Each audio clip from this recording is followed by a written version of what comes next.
guys, it is March the 6th. It is Thursday. I remembered because, I did get a pina colada margarita last night, which may have been a not so great idea considering it was all slickery outside and Mr. Mo had to do his, stability, services for me with, slipperiness conditions and, you know, not like in the fun way. No, it was like we were both going to fall on our behinds in the parking lot.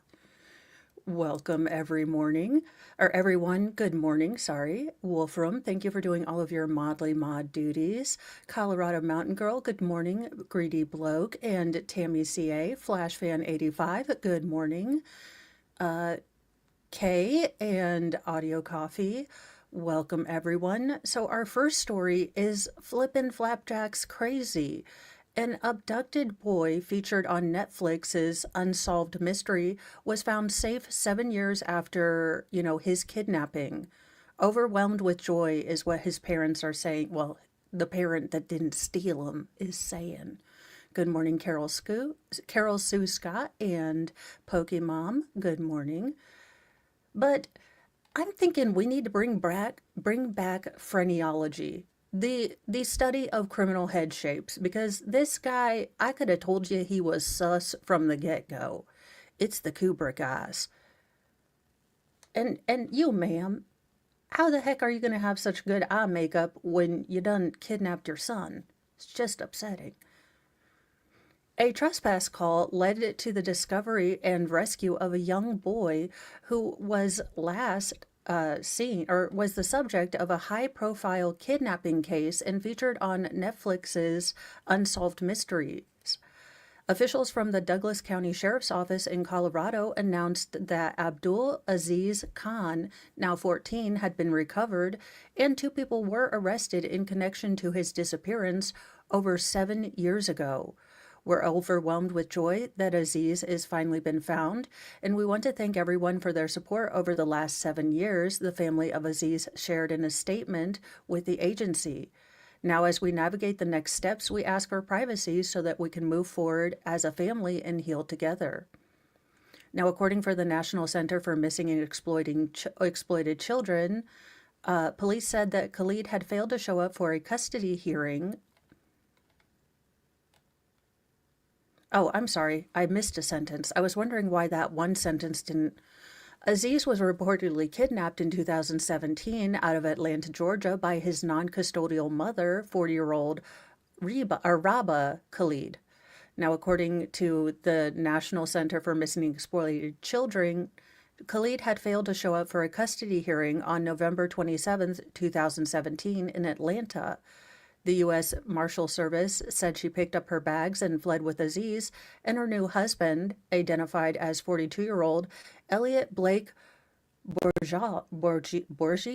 Bougie. I'm just going to call him Bougie.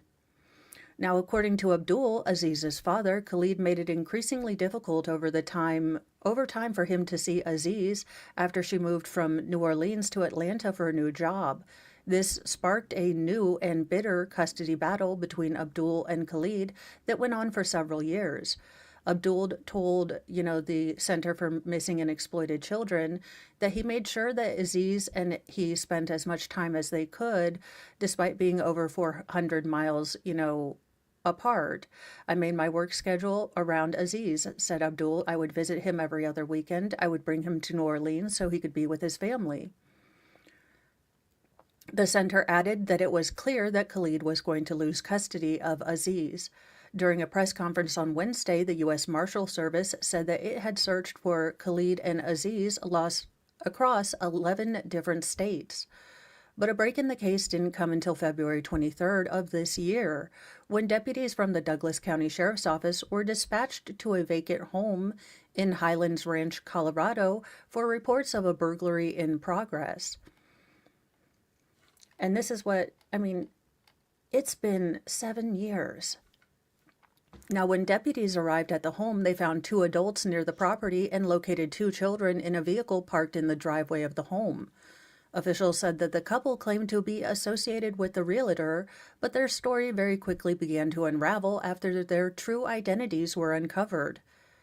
The woman was identified as Khalid, who had an active search warrant for kidnapping, while the man was identified as Boogies. Now, our deputies responded to what initially seemed like a routine trespass call, but through sharp attention to detail and tenacity, they uncovered the truth.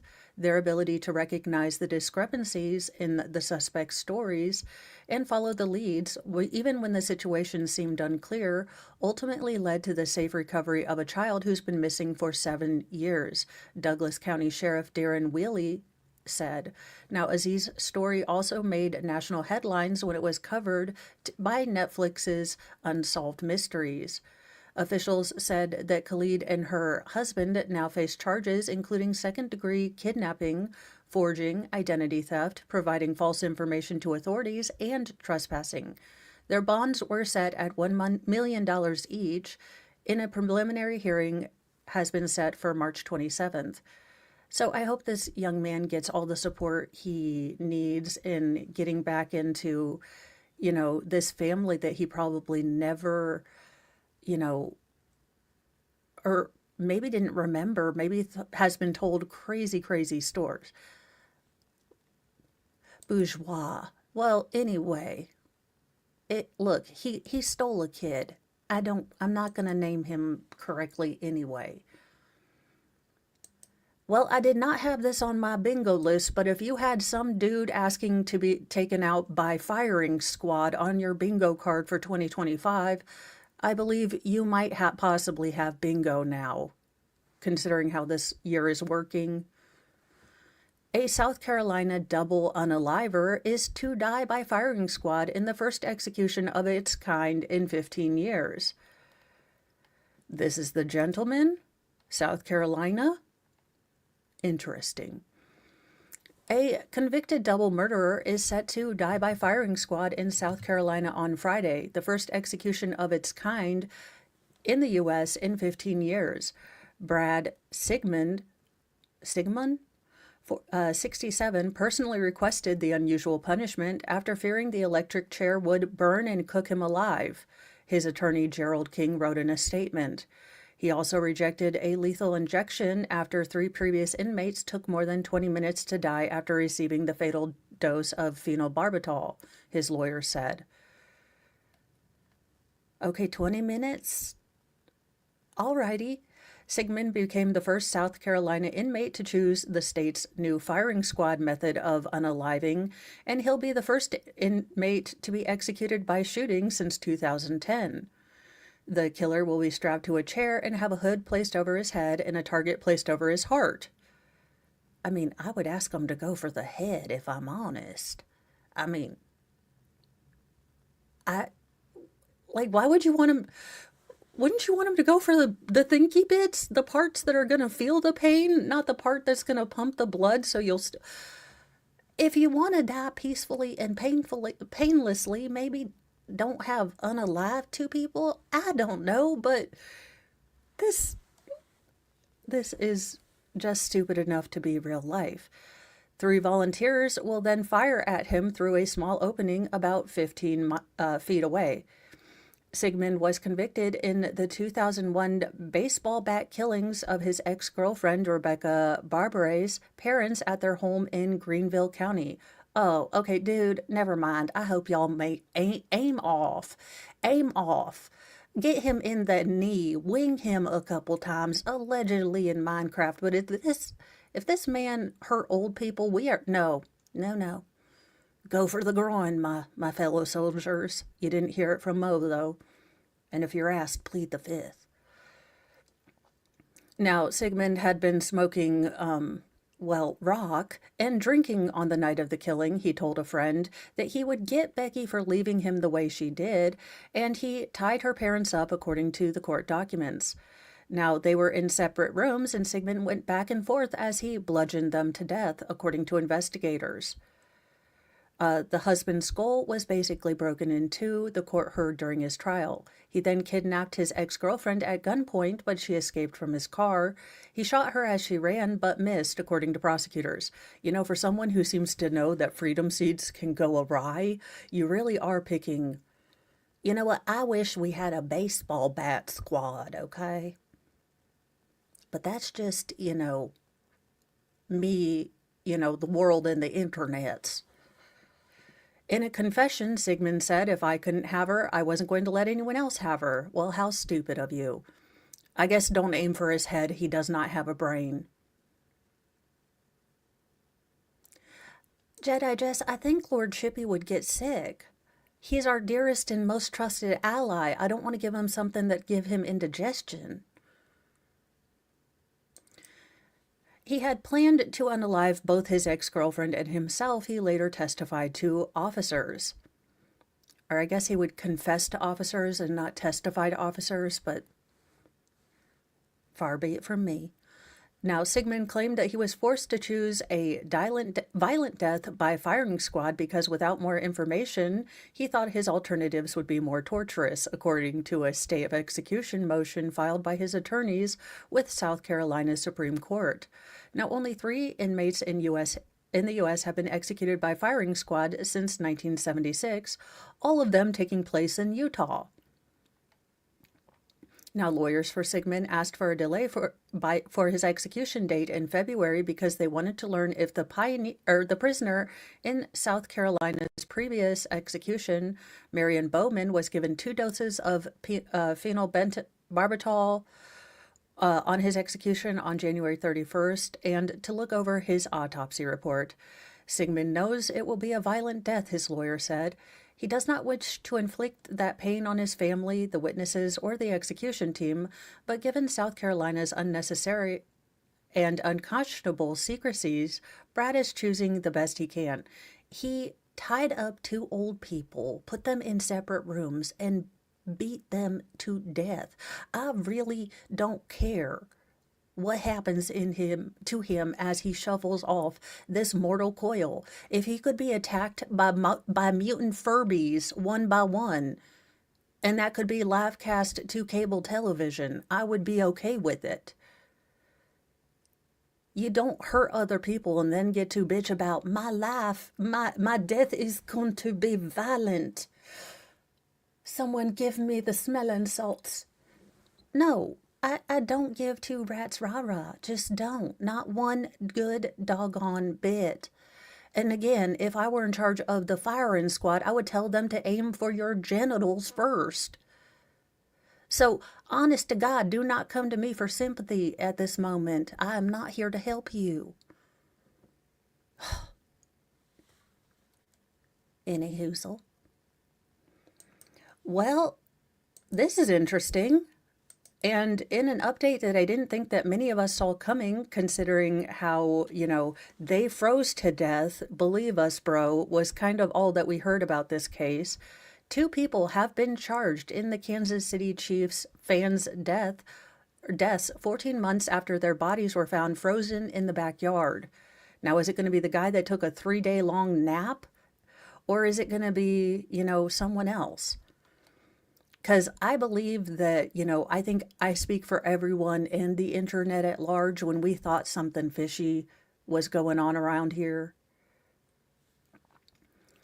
The chemist friend of 3 Kansas City Chiefs fans that were found dead in a backyard more than a year ago and another man were booked on manslaughter charges Wednesday, according to authorities. Jordan Willis, whose home is where the grim discovery took place, and Ivory Carson were arrested in the deaths of Ricky Johnson Jr., 38, David Harrington, 37, and Clayton McGinney, 36, Pallet County prosecutors said. Now, the 3 friends died from a lethal combination of fentanyl, cocaine after the pals gathered to watch a Chiefs game on January 7th, 2024. The prosecutor, Aaron Zand, revealed it during a press conference streamed on KMBC. Now, their bodies were found 2 days later outside in freezing temperatures. The two defendants are facing 3 counts each of involuntary manslaughter and 2 counts of delivering a controlled substance, officials said. Now, this case is a tragic reminder of the dangers of street drugs, Zand said. But make no mistake, the people that supply those drugs can and will be held accountable when people overdose.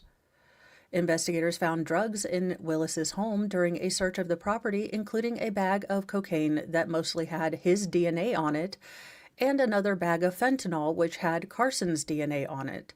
Now, a witness told authorities that he was at Harrington's home with the 3 victims and Willis for the game, where he saw a large plate of, cocaine, as he do, is like hot wings, buffalo wings, tater tots, Colombian marching powder. I mean, isn't that how everyone gets up for the Super Bowl? Supplied by Willis for the rest of the group. He's like, look, y'all, I didn't have time to make the 5-cup salad. I just brought cocaine. I guess that's how you do. The 3 dead friends and Willis then went to Willis's home following the game later that night, where they drank, smoked, the devil's lettuce, used more of the Colombian marching powder, another pal told the police. Police found messages on Harrington's phone that indicated that Carson allegedly supplied Harrington with the Colombian marching powder. Now, Kansas City Police Chief Stacey Graves said that the arrests are a message to drug dealers peddling fentanyl in the area. You will be held accountable, you will be arrested, and you will be charged, she said during a press conference. Now, Willis's defense lawyer, John Picorino, insisted that he and his client were shocked by the charges. The probable cause statement submitted by the state is consistent with what Jordan stated happened, Picorino told Kansas City Star. Jordan maintains that he is not responsible for purchasing or supplying the drugs that led to the deaths of his 3 friends, and we are very much looking forward to a day in front of a jury to hear all the evidence in this case. The case did gain national attention last year as the men's demise was shrouded in mystery, including how they could have been outside for 2 days without Willis noticing. Now, his lawyer previously claimed that Willis was unaware of his friend's plight. A cousin of McGreeny told News Nation last year that Willis was known as the chemist. We all knew him as that, Caleb McKinney alleged. It was easy for them to go have fun, but he effed up and he made a mistake. I don't know. I feel iffy on this one. Because, yeah, if he supplied the, illegal substances, but these men all chose to take it too. I don't know. I'll have to marinate on this one because I don't know how I feel about this one. Because I can see all the sides. And most of them are dumb. Well, maybe I can save up for that actual 100% silk kimono to celebrate the Clenny, trial. The lead prosecutor in the OnlyFans murder case is stepping down after a judge ruled that he can be deposed. Uh-oh. We're going to have to wait more to see if he can haul back and throw a steak knife like a javelin. I don't know. Now, to be fair, not being a street pharmacist, a street pharmacologist, if you will, I don't know how one would test, like, the purity. Look, I've only seen Hollywood, and I'm pretty sure that whatever I saw in Shaft was probably not authentic as to how one actually tests the purity of street pharmaceuticals. That being said, I don't know. The lead prosecutor in the murder of OnlyFans model Courtney Clenny has stepped down Monday after a judge ruled that he would be deposed over text and emails that he obtained that the court ruled were covered by attorney-client privilege.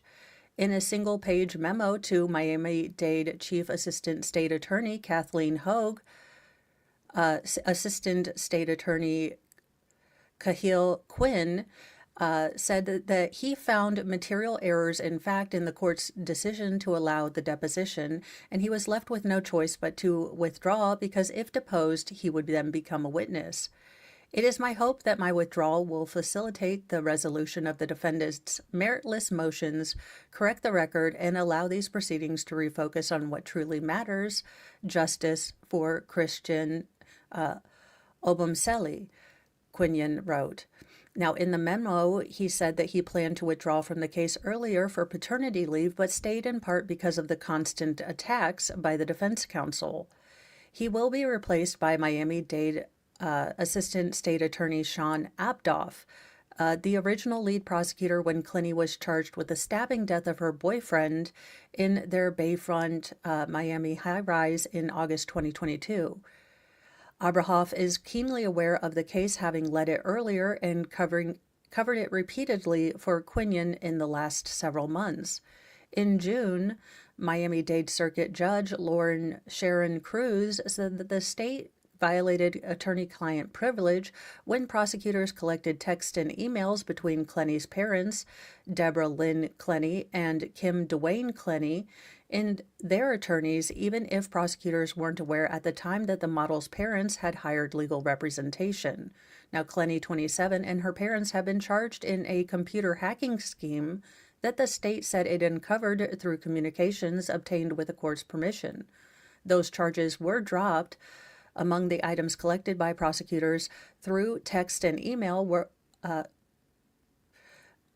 outline of the defense's team's plans on how they intended to defend the case. Quinion told the court that he viewed the material. Sharon Cruz ruled at the end of February that the prosecutor would have to be deposed, but the questions would be limited to the receipt and knowledge of privileged documents. Now, Clenny, an OnlyFans model who was at one point boasting more than 2 million followers, has been jailed since August 2022 after being charged with the stabbing of her boyfriend, to death inside their Bayfront Miami condo in a moment of rage. Her attorneys say that Clenny was defending herself when he was killed. A trial date has yet to be set. So, there you go. It looks like they pulled a bunch of stuff that they... Honestly, Jedi Jess, so if you pull things, don't they have like a data... They're called like a taint team? And can we please, for the love of all that is holy and my sanity, pick out a different name for that particular function? Like an untainting team? A disinfectant team. I don't know how this happened.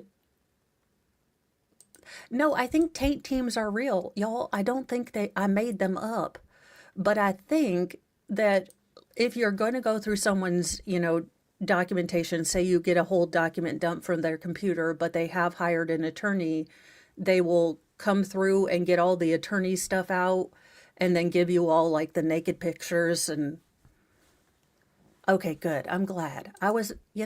Sometimes I wonder if I make things up in my head or if they're actual real things. Like I did have to look up the IMDb for Mac and Me just to make sure I hadn't made up this entire, movie up in my head, because I was like, I love that movie. Oh, and Jedi Jess, who is a real life lawyer and not a Daryl Brooks third-party intervener. You have to request a taint team, but I can also see how they may not know that they need a taint team if they didn't know they hired an attorney. Don't step on my taint team. That's my new country music song. Don't tread on my taint team. It's my country music album. My taint team ain't... Keep your hands off my taint team.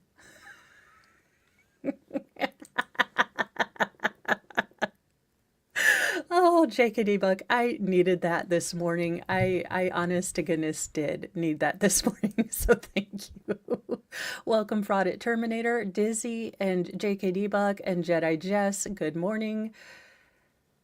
Yeah, well, so we'll have to wait longer for Courtney Clenny, but if you have money and you need a new hobby, and Mr. Mo has said that I'm cut off from buying more craft kits for a while, oh, the trauma he could unleash. A Long Island man with the world's largest serial killer collection reveals how alleged Gilgo Beach slayer Rex Heuermann's items are faring on the market. Apparently, they're hot, hot, hot. You know, murderous Shrek is apparently the biggest item in murderabilia. So if you have any, Rex Heuermann, stuff just laying around, you're sitting on a gold mine. Also, yeah, Stephen King. I thought he was Stephen King when I looked at the at the thing. I was like, why the hell is Stephen King, collecting murder stuff when he writes the most ridiculous stuff? Well, they are dying to get their hands on this stuff. Any creepy memorabilia linked to the accused Gilgo Beach killer Rex Heuermann could fetch an arm and a leg, pun intended, on the macabre collectible market, according to a well-known Long Island dealer who has the world's largest collection of serial killer items. I don't know, doesn't he seem like just like a cool guy to chat with? Like, I'd like to touch, like, is this the real, Manson, like, fingernail clippings? Welcome, Mad Englishman. His house is more haunted than a pet cemetery. That's just it. Look, y'all. Would Jeffrey Dahmer's soup pot also fetch or cook an arm and a leg? I don't know. Please tell me he didn't have a Rompopeel ribulator, like a rotissellator. Please tell me Jeffrey Dahmer didn't have a rotissellator from Rompopeel, because I don't know if that will make my world and make my day or break my mind completely. I don't know, but it might be the most hilarious thing I've ever thought of. That being said, apparently right now Rex Heuermann is the hottest in the tiger beat of serial killers. It's the teen beat for sociopaths, and apparently he is hotter than Jonathan Taylor Thomas. David Adamovich, a 78-year-old Freeport resident, told the Post, "I'd like to get his car," he added, of Heuermann's dark green Chevrolet Avalanche that drew police to Massapequa and the murder suspect. The vehicle will likely cost thousands of dollars above street value, and even just the license plate would be a great collectible if it were ever made accessible to the public, according to the Erie expert. Regarding everyday items, anything they can tie to the murders would be great for a killer keepsake, the collector said. Sadly for sickos, Adamovich doubts that the pizza box Heuermann's DNA was found on will ever be accessible outside of law enforcement. Okay, no, sir. I don't know if your mother hugged you too much or not enough as a child, but you are showing Manson's hair clippings like you got the most incredibly cool Pokemon you've ever had. You know your kids are gonna have to clean out all of this crap. And okay, I just, for the love, this is how we're going to get final form Jesus out here. Y'all know this. I love that he's like, you know what I'd really like to get my hands on? That pizza box and possibly a bone fragment. What in the name of all that is not holy and Hades? He knows that his killer tchotchkes when he sees them. Adamovich is in possession of more than 9,000 famous criminal items, such as sketches of Charles Manson from his fellow inmates, a yearbook with Lee Harvey Oswald's portrait, clippings of Ted Bundy's hair. Holy fuck, I was making fun of getting Manson's fingernails. Hair? Are you gross? Gross. The bra and panties of Susan Smith? Okay, this dude has to be on a list somewhere.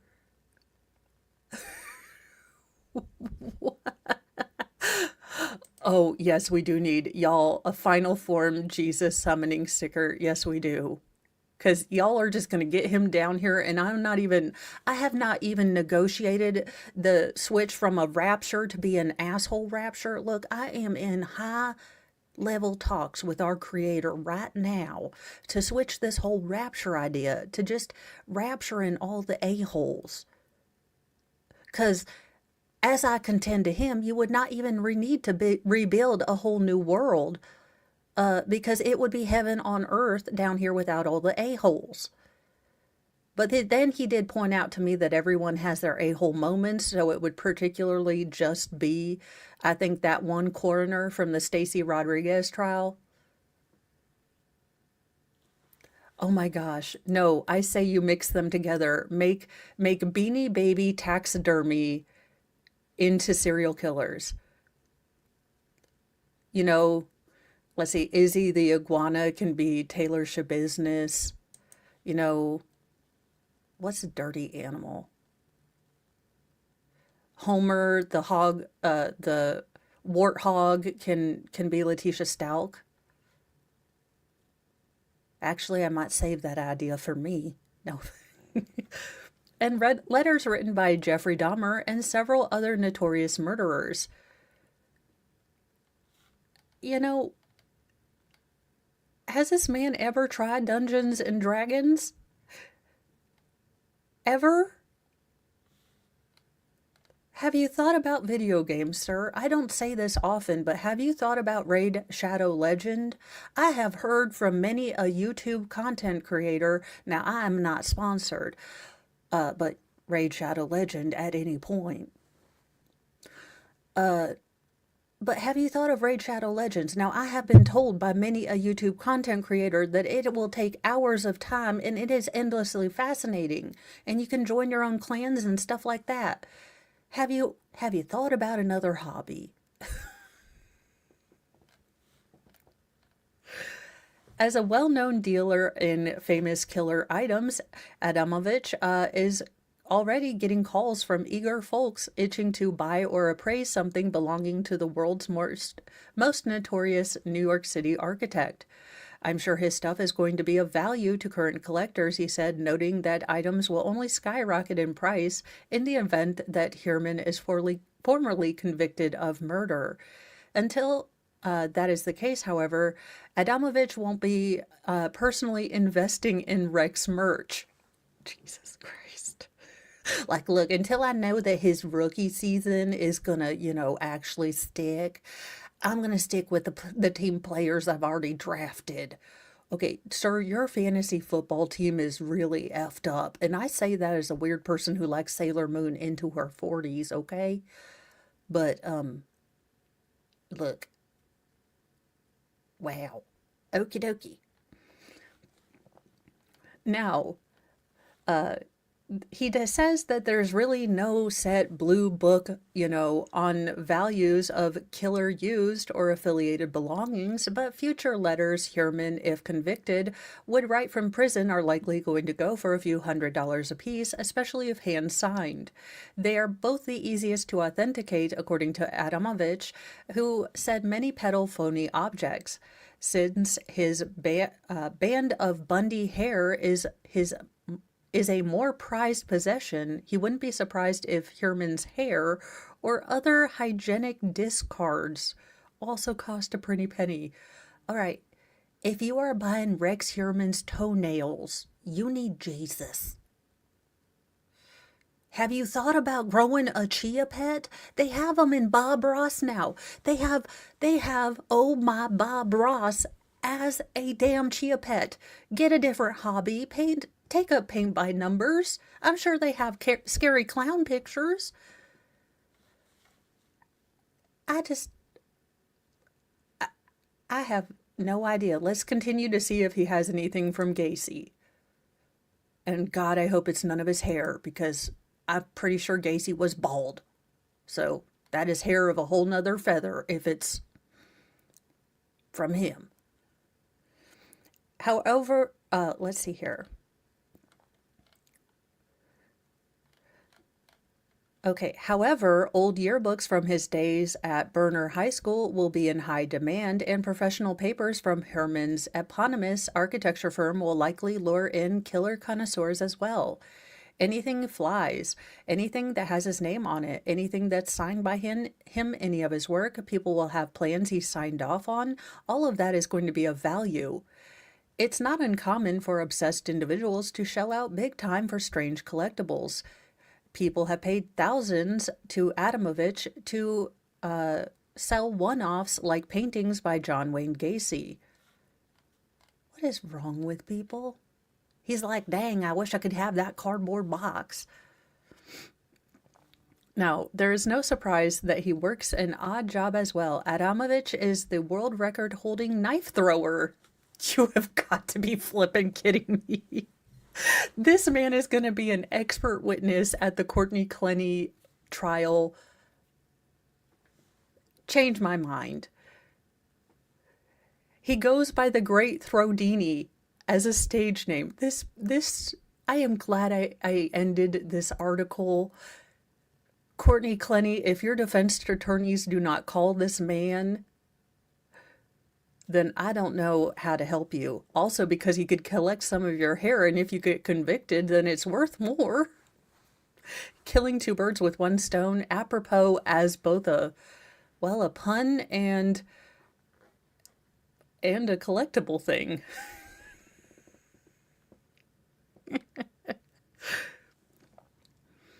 He acquired all of his creepy collectibles at a undisclosed sum from the estates of a corrections officer friend he knew in the magic community who had passed.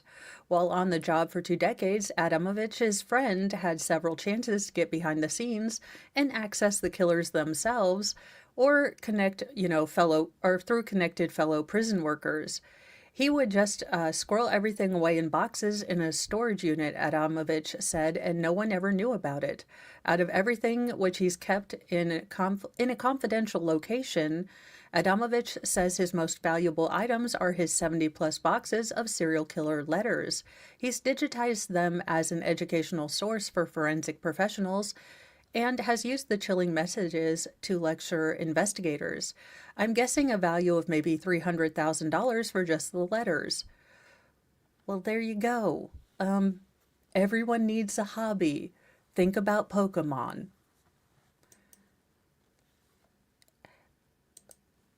Is Mercury in retrograde? Are we having Sagittarius meltdowns?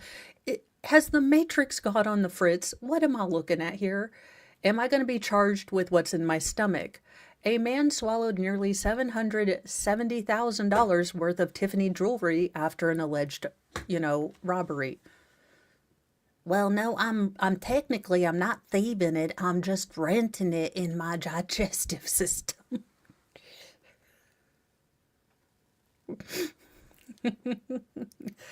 A Texas man is in custody in Florida until he can get something out of his system, in this case, alleged stolen property. Now, Jathan Glider, 32, was arrested following a brazen alleged robbery at an Orlando, Florida Tiffany & Company store at the Mall of the Millennia on February 26th. The Orlando Police Department stated in an arrest affidavit that Glider had visited the store without an appointment, but claimed to be at the store on behalf of a player for the Orlando Magic. I believe 3. 3 in a period of kind of lead up and unalivings. Now, using the name Sean, he asked to see some pieces of jewelry and was brought to a VIP room by a store associate. While viewing the jewelry while being captured on security cameras, Glider allegedly swiped the jewelry and then violently fled the store. Now, according to the affidavit, Glider allegedly injured a store associate while trying to break out of the VIP room. The associate was treated at the scene and able to provide a statement to the Orlando police. Glider had allegedly been able to get away with 2 pairs of diamond earrings, valued at $769,500 in total. Now, Police were able to track Glider's movements on the mall's security cameras as he left the building and got into a vehicle in the parking lot. The vehicle's tags were identified and the public safety cameras were able to follow as it traveled west. At some point, police said that Glider allegedly switched license plates and changed clothing, but they were still able to track the vehicle. Now, the Florida Highway Patrol soon caught up with Glider and placed him under arrest. The affidavit then stated that after being taken into custody, Glider swallowed several items. A live scan was taken at Washington County Jail, and Glider was found to have foreign objects in his stomach. Those items were suspected to be the alleged stolen earrings, but will need to be collected by the Washington County Sheriff's Office after they have passed through Glider's system prior to confirming. While at the Washington County Jail, the affidavit stated that Glider asked, "Am I going to be charged with what's in my stomach?" He later reportedly lamented, "I should have thrown them out the window."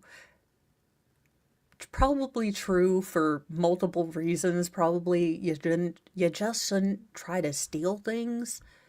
If the lesson you learned was, I should throw things out the window instead of I shouldn't just steal, okay. Now, Glider was charged with felony grand theft of $100,000 or more and robbery with a mask. He is also currently being held in the Orange County Corrections, without bond. No updates have been forthcoming or given as to whether he has, relinquished Tiffany's, property. Ugh. Now, in a case that I really need to start looking into because I am woefully beyond foggy as to what is going on in the Idaho case, but we do have some Idaho, college student trial news. Idaho police recovered a three-person mixture of DNA under Maddie Mogen's fingernails. Maddie Mogen fought back.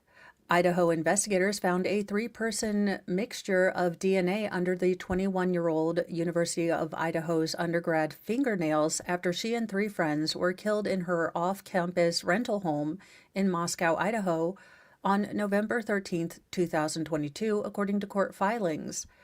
Becca Barlow, a defense attorney who specializes in attacking DNA evidence and who was recently added to suspect Brian Kohberger's defense team, wants to limit testimony on the fingernail scrapings at trial, however.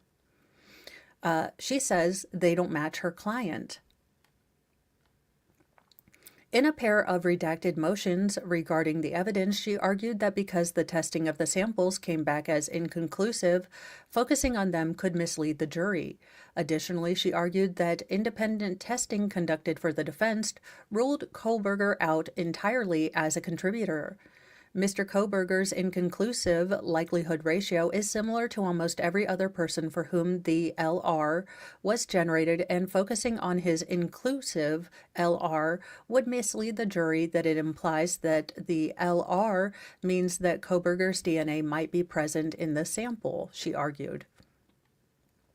Barlow cited heavily redacted testimony from Jade Miller, who discussed samples recovered from under a nail on Mogen's left hand.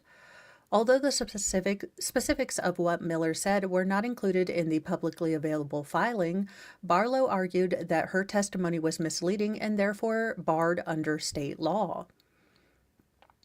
Additionally, the presence of unknown DNA could support the defense theory that an unknown person left it there, an issue the defense already raised regarding blood samples found on a handrail in the home and on a glove outside. It could play in the defense very well that there was more than one person at the location in order to control that many people, said Joseph Giacalone, a retired NYPD sergeant and cold case investigator. Mogen, a marketing director from Coeur d'Alene, was killed alongside her best friend Kaylee Goncalves, or is it Goncalves or Goncalves? Look, I don't know, you guys.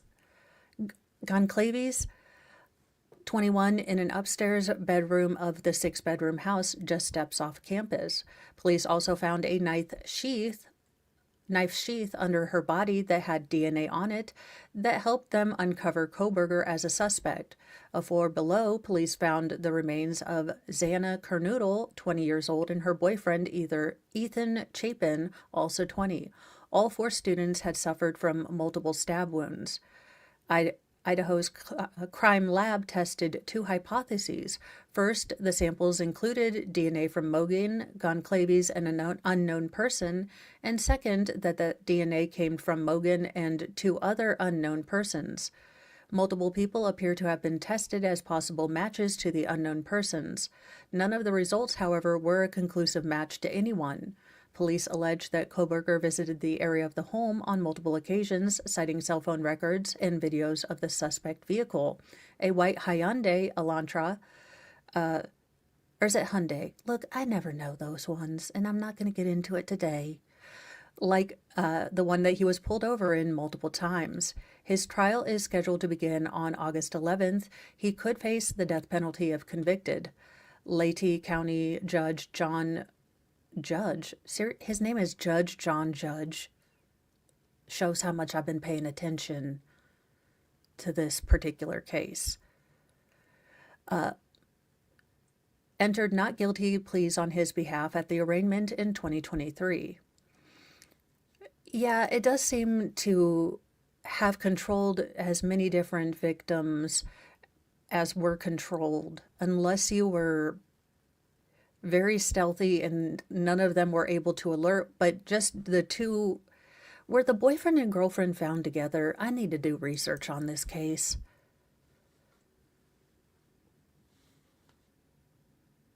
Oh, he has a new judge? Okay.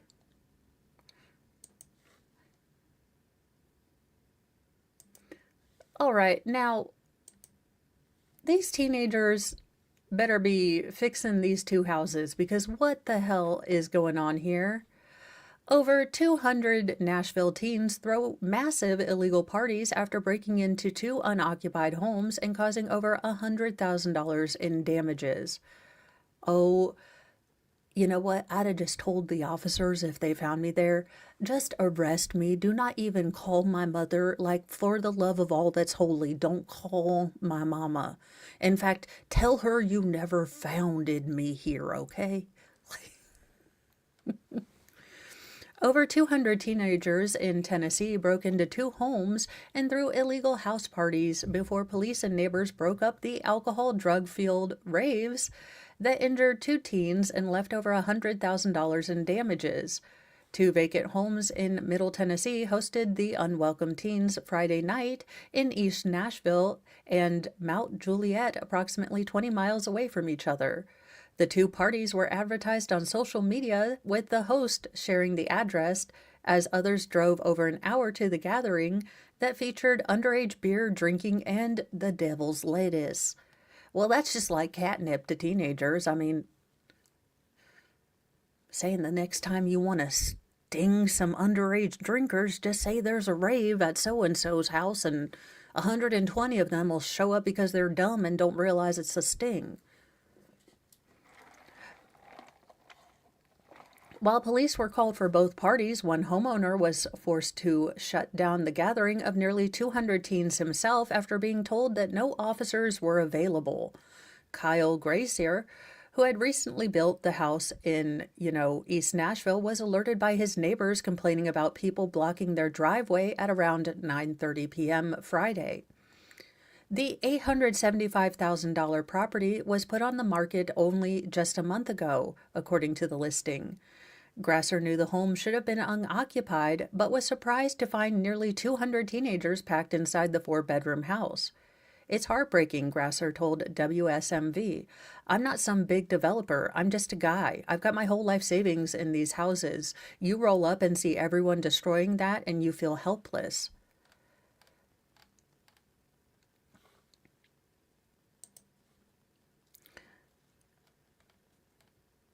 He became even more frustrated when he called the police for help and was told that they couldn't send anyone out, leaving Grasser to shut down the party himself.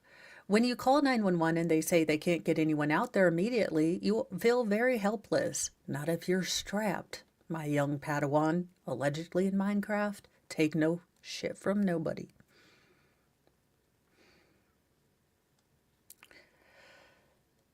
Grasser added, saying that some teens lingered around for over an hour drinking until officers finally showed up at 11:30 p.m. The owner claimed that unwelcome teens left broken glass, spilled beers, smoked marijuana blunts all over the floor.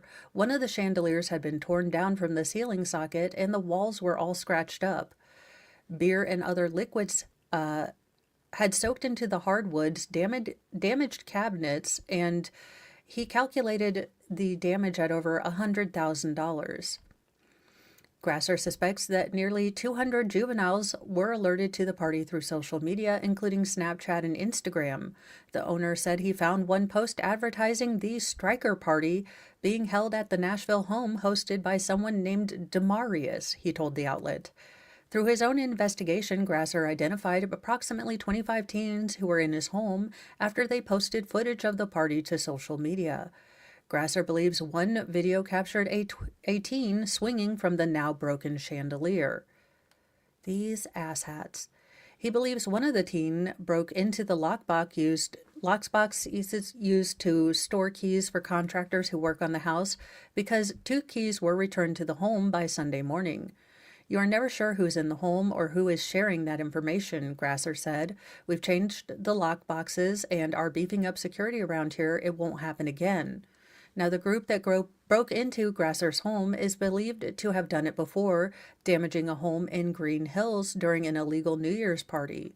He's asked Nashville's Metropolitan Police to arrest every teen that broke into his home and has called several high schools in the area to make them aware of their students' alleged antics, the outlet reported. Now, police broke up the second gathering of 40 teens who had broken into a house in Mount Juliet after neighbors called about the party. A 14-year-old who had recently moved out of the house had planned a party that police say involved both alcohol and not street legal pharmaceuticals. We had a couple of teens who traveled over an hour, Mount Juliet Deputy Chief of Police Tyler Chandler told WSMV. The gathering was advertised on Snapchat and reshared multiple times, so it attracted teenagers all over Middle Tennessee. One teen at the smaller party was hospitalized with severe alcohol poisoning, while another was treated by an ambulance for scratches sustained while running from the cops into a patch of thorns. The teens detained by Mount Juliet police were released to adult relatives and will not face charges from the homeowner. Oh no, you're facing all the charges from me. You're going to be here, you're going to be dusting the floorboards, you're going to be helping me fix all of this stuff, and your parents are going to be paying me what we like to call cold hard cash. In a sad story, and I don't think people understand just how incredibly hard people who compete in these bodybuilding fitness model competitions really are on their body. This is not a more safe and healthy, competition that really focuses on health and being good to your body and being athletic. These women in these beauty contests, in these bikini beauty contests, these strength model contests, they are incredibly dehydrated and malnourished when it comes to competition time. This is incredibly dangerous, and I'm surprised that this is the first death that I've heard of. That being said, I do think that weightlifting is a great sport for most everyone to do, as long as you don't, try to do it in a bikini. Bodybuilder Jody Vance was throwing up all morning before death, terrifying 911 calls reveal. Jody Vance was throwing up on the morning of her tragic death last week in Columbus, Ohio. Now, she was in Columbus, Ohio for the Arnold Schwarzenegger. Look, it's a big bunch of people that lift heavy stuff for fun. And a bunch of people that will sell you energy drinks for a lot of money. TMZ published the call that Vance's wife made to emergency services on February 27th after the bodybuilder couldn't wake up and wasn't responding in the bodybuilder's room at the Sonesta Columbus downtown hotel. My wife is passed out in bed. She won't wake up, the caller told 911. She's groaning and she's been throwing up all morning. She won't wake up or respond to any of us. Vance, 20 years old, was later pronounced dead at 12:51 p.m. on Thursday after she was transported to Grant Medical Center. The Franklin County Coroner's Office has not released a cause of death right now, according to the Columbus Dispatch. Vance's family said in a statement that her heart stopped due to complications of severe dehydration. She was a beautiful person both inside and out, and she will be missed every single day. Part of the family statement read, "This was sudden and unexpected. Please give her family time to process the loss in peace. If anyone takes anything from this, please put your health first." So, yeah, absolutely. It's incredibly dangerous, some of the lengths that these contestants will go to have good definition, good vascularity, all this weird stuff. And I don't know why they do the fake tan, other than it's supposed to help your muscles pop more. And they smell like, you can smell these people coming because they smell like coconut oil and glistening butter. You know, Vance, an Amarillo, Texas native, was said to be at the in Columbus for the Arnold Sports Festival, but a spokesperson for the event told the Dispatch that she was not a vendor or competing in the event. She was reportedly there to help coach pupils. Following her death, her coach, Justin Milhay, alleged that she had been taking potentially harmful supplements without telling him or her family. Recently, her health had become quite concerning, and now we know why. Now we have answers. Milhay said in a video he posted to Instagram, "Many people love Jody, including myself, and tried to get her to pull off the gas pedal a bit. And anyone knows Jody knows how challenging that could be."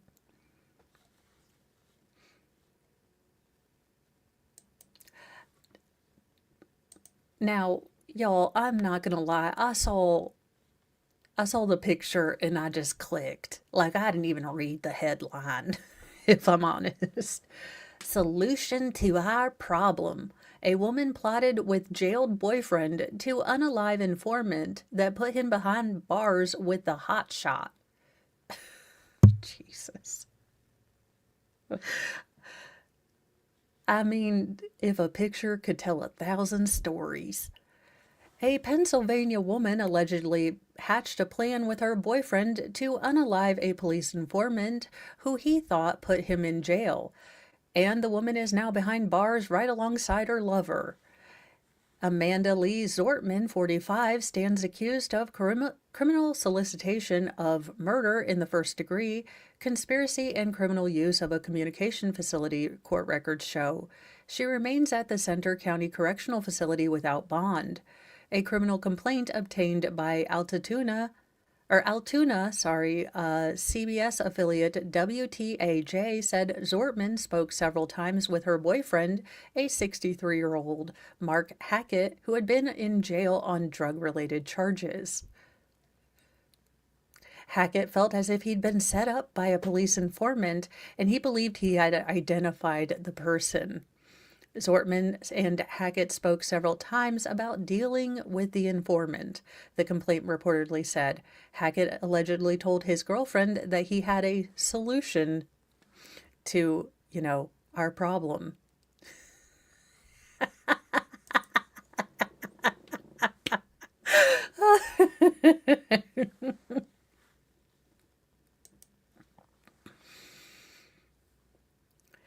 Now, the plan, cops said, was to give the so-called informant a hot shot, which is an illicit narcotic spiked with fentanyl. Oh, I thought they were going to use hot shot like the bug spray.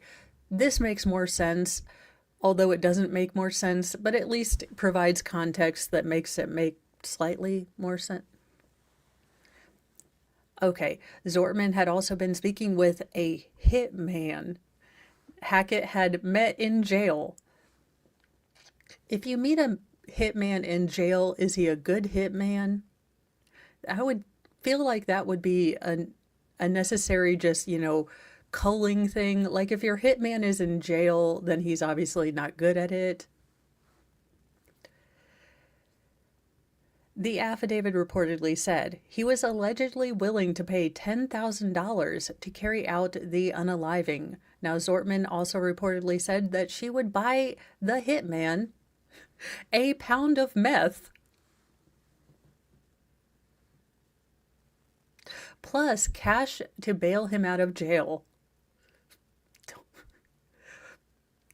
Hackett also said once the informant was no longer living, he would be freed, the affidavit reportedly said. But the plan hit a bit of a snag when the hitman said that the couple would also have to pay his bail in another county. He got your hitman got arrested in multiple counties, and you're like, dang, he must be good. I got felonies in all the counties. He's the best to go with. Now, after his release from jail, the man had to go to a halfway house or a rehab facility. Once that stint was completed, Zortman would then take him to deliver the hot shot to the informant.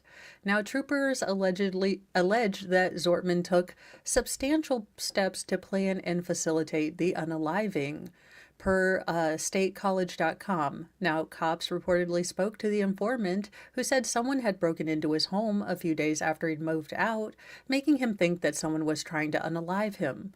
Now, Zortman does have a court date scheduled for March the 12th.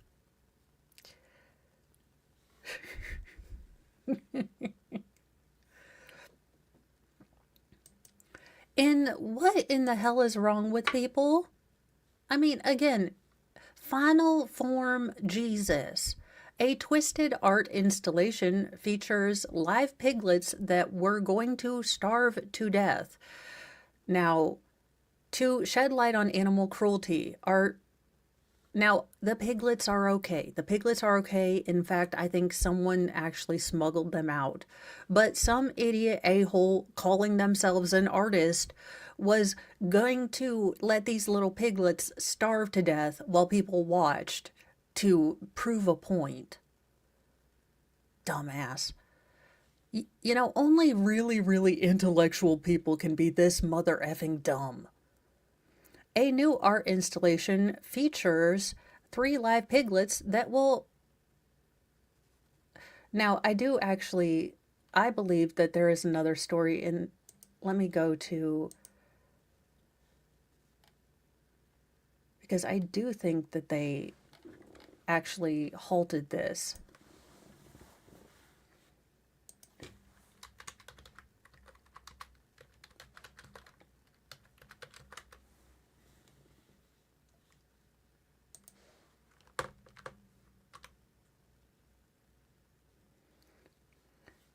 I was pretty sure that they have taken this down. Actually, maybe it's on Yahoo.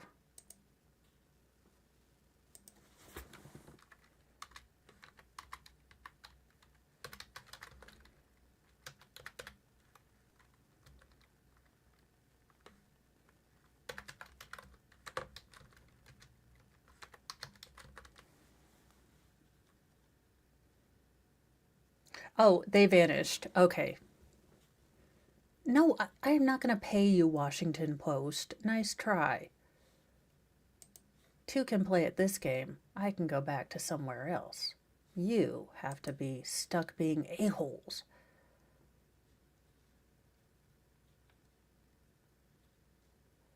They were stolen. Hells yeah. Oh my gosh, is that Fernando the Piglet? All right, so the world got together and made sure that these piglets were not going to have any of this shit happen.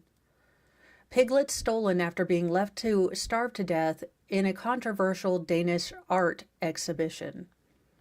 3 piglets, which were going to be allowed to starve as part of a controversial art exhibition in Denmark that had drawn international attention, have been stolen.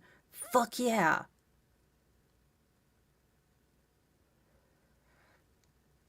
I mean, stealing is bad, okay? Allegedly. Chilean-born douche canoe and a super affected reject, Marco Evaristi, said that he had been aiming to raise awareness of suffering caused by mass meat production with his art installation that opened last week in Copenhagen. The piglets were being denied food and water that would have been allowed to starve to death. But in an unexpected and win for humanity, people decided that this affected asshat artist could be, could go pound sand with his, ideas. He revealed that the piglets he named them. He was gonna slowly fucking starve these animals, and he named them.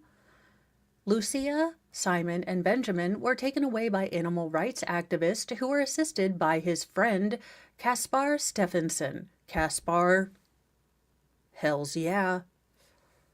I called the police on Saturday to report the piglets stolen, and the police said, "Screw you, asshole." No. And I had to shut down the entire exhibition because of that. I was so very disappointed when Kaspar told me on Tuesday that he was involved in the theft. But then I thought about it for a few hours and I realized that at least this way the piglets would have a happy life. The fuck is wrong with this dude? And I usually don't curse on Mornings with Mo, but what in the actual fuckery, sir? Like, I had to sit and I had to think, and then I thought, maybe starving them to death and watching that cruelty, but at least then they'd be happy too. I'm gonna put you in a cage. Allegedly in Minecraft. Asshole. Now, Copenhagen police confirmed Wednesday that it had received reports that the pigs had been stolen from the exhibition. Now his Now You Care exhibition, it had involved a makeshift cage that had been created by shopping carts containing 3 little piglets. He said the intention of the art installation was to raise awareness about modern pig production in Denmark. The Animal Protection Denmark Welfare Group says that sows are bred in Danish pig industry to produce about 20 piglets at a time, but only have 14 teats, forcing piglets to compete for breast milk. I mean, is that man doing what I think is possibly what he could be doing to a pig? You guys, is this man on a no-fly list? Because while that pig seems to make it look like it's consensual, I don't think that's how you're supposed to love animals. Really, not supposed to love animals like this. Baker, I need you to explain this like yesterday. Because, I don't understand it. Now, I know that this isn't your particular, I know Copenhagen's like in the, all like fancy part of Denmark, but did this man just really make an oil painting of him effing himself or effing a pig? Because all right, y'all, this is how we get final form Jesus up here. He's given the pig a Heimlich maneuver, but naked, so he doesn't get his clothes dirty. That makes sense. That makes perfect sense. Oh crap, now where is my stuff? All right, and just because we all need a little bit of fun stuff, I thought I would put out the 43 parents who made it their life's mission to embarrass their kids. We have the I'll show you my winky back hole pumpkin carving contest winner. Honestly, I would have voted for that pumpkin too. And this gives me an idea for Easter. Godzilla will be eating all the peeps. We have plenty of Godzillas. This might be my favorite thing that I saw. These parents left a heartfelt note for their son in his yearbook. Ever since you were born, it's almost like you've been a son to us. It seems like yesterday we brought you home from the hospital. At least you're now housebroken and can eat solid foods. And as you've grown older, your fascination with puns has grown, and our love for you has dwindled. Although you may not be number one, you're at least in our top four children. By the time you read this, your stuff will be packed in bags out front, so time to load up because and become someone else's problem. Love, Mom and Dad. P.S. We're moving. Don't try to find us.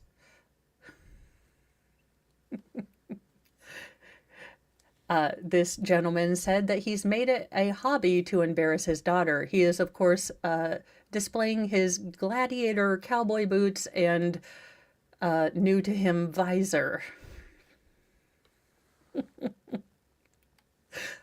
I'm making this a t-shirt. My dad just walked in and taped this to my door. Whole of ass you are, with a picture of Yoda on it.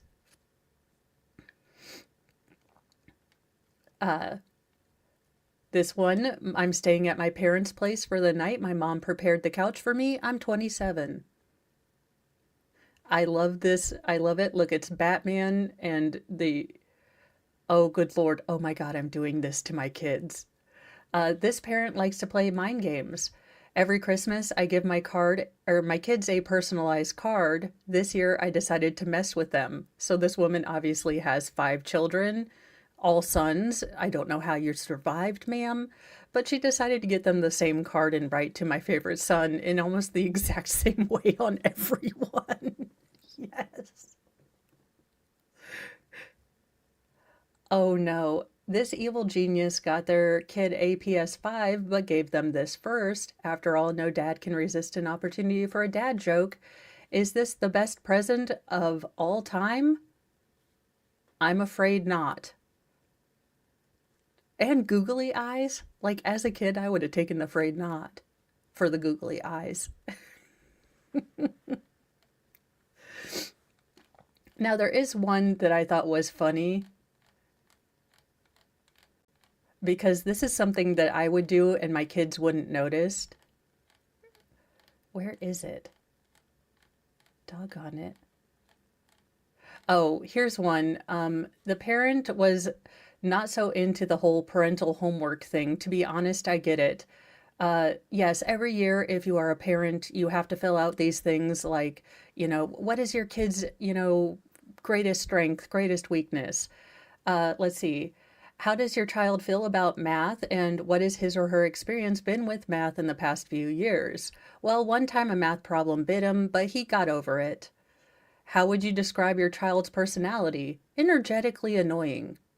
What type of study habits does your child have? He gets her done. Would you describe your child as an independent learner, or does he or she need additional guidance? He's smarter than all of us combined. Blink 3 times if you need me to call for help. What are some goals you have for your child, academically, socially, etc.? It would be nice if he would leave the house before he's 30. His mother and I could use some alone time, if you know what I mean. I mean, to be fair. This is what I'm gonna do. I walk past this a million times at my parents' house, and I just read it today. Y'all gonna make me lose my mind up in here, up in here. Y'all gonna make me go all out up in here.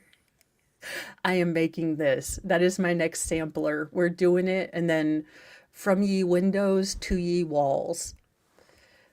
But on that note, I am going to head on out of here so I can get things set up for the Stacy Rodriguez day 3.25-ish.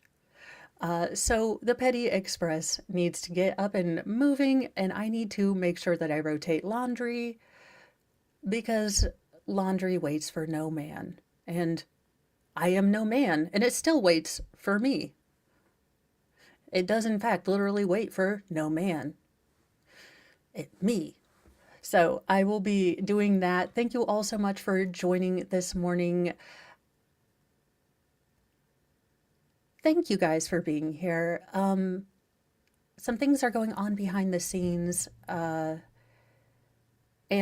it was not such a great morning, but thank you guys all for making me laugh and just, being there. So thanks so much. I will see you guys over on Petty Express, and we will snark and wit with the best of them. And thank goodness we didn't get a lot of snow. Bye, you guys.